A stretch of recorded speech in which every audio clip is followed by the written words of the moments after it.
مات توسنا موسيقي لفتح السنة، العزم نبني حلم الغد، والجد يرفع راياتنا، فامضي بثقة ولا تحمي رأسك، باب النجاح ينادي هنا.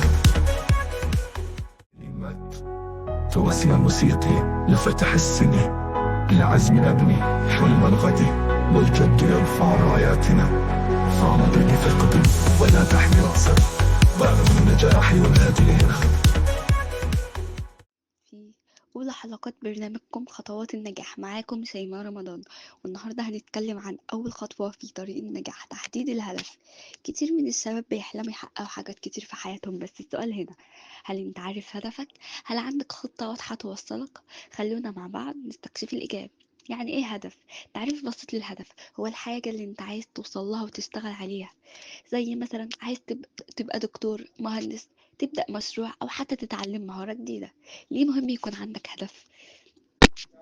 الهدف بيخليك تركز وتعرف أولوياتك. بدون هدف الوقت والطاقة بيدور.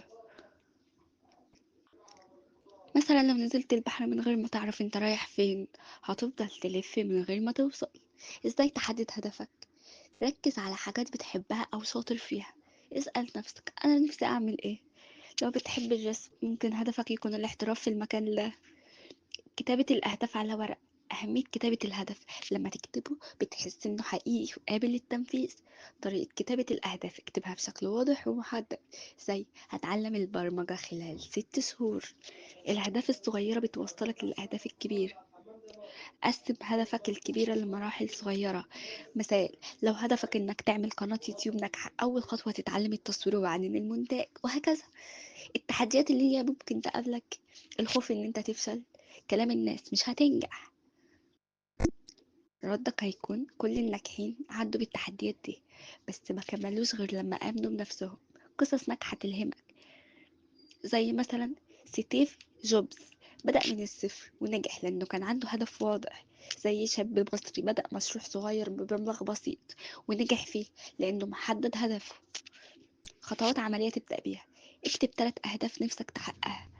اختار هدف واحد منهم وابدأ اشتغل عليه. دور على مصادر تساعدك زي الكورسات أو القراءة. ازاي تحافظ على حماسك؟ افتكر دايما السبب اللي خلى الهدف ده مهم ليك. كل ما تحس بالإحباط، فكر في اللحظة اللي هتوصل فيها للهدف. الطريق النجاح بيبدأ بخطوة، والخطوة دي هي اللي بتحدد هدفك. لما تعرف انت عايز ايه، الدنيا كلها هتساعدك توصل له. وفي نهاية ودي كانت موضوع حلقتنا النهاردة في خطوات النجاح. عايزة كل واحدة فيكم يرجع النهاردة يكتب هدفه على ورقة ويبدأ ياخد أول خطوة. استنوني في الحلقة الجاية مع خطوة جديدة في طريق النجاح. معاكم كانت شيماء رمضان على قناة صدى الجمهورية. أشوفكم على خير.